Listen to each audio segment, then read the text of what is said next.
Cyclist versus pedestrian, who was in the wrong, how would claims be made? This one might just melt the brains a little bit of the anti-cycling brigade. The most common comment on this video is that the cyclist should be riding on the road and not on the pavement, but the usual complaint from the anti-cycling brigade is that cyclists should be using cycle lanes whenever they're available, and this cyclist was. In the video we can see that the cyclist was proceeding along the cycle lane, which is also a shared path with pedestrians. We can see at the start of the video very clearly that it is indeed a cycle lane. So we've determined that the cyclist is where most people would want them to be, and then the pedestrian comes out from a little cut into the path of the cyclist and they collide. This knocks over both the pedestrian and the cyclist. Now obviously pedestrian versus cyclist situations aren't where my experience lies, but I don't think you have to be a brain surgeon to realise that if any claims are made, the pedestrian will probably be found responsible. As you would imagine, this would probably be treated similar to a T-junction in a car versus car scenario. The cyclist is proceeding along an established cycle lane. They're being conscious of other road users in the shared walkway that is visible. The pedestrian involved in the collision has shown no regard to cyclists that could be using the shared cycle lane. They've walked straight out of the little cut onto the shared space cycle lane without checking if it was safe to join. Now you might say that the pedestrian wouldn't know that it was a cycle lane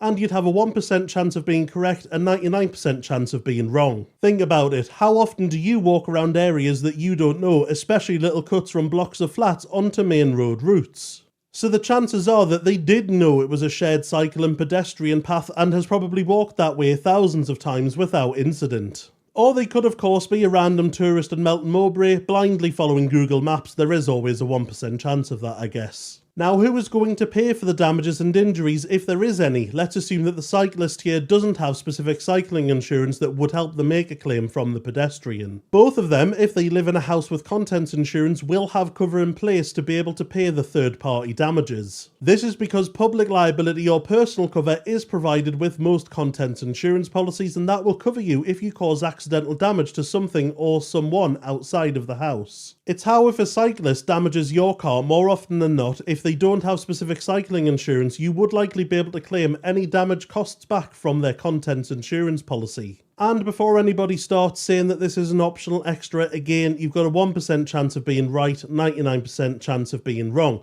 Over the past decade and a half of doing this professionally, I'm yet to encounter a contents policy where public liability or personal cover, whichever wording the insurer wants to use for it, is an optional extra. It's always usually included as standard. Of course, there is always a 1% chance that a contents insurer does have it as an optional extra, but they'd have to be a mighty niche and small company for me to have not come across them. In this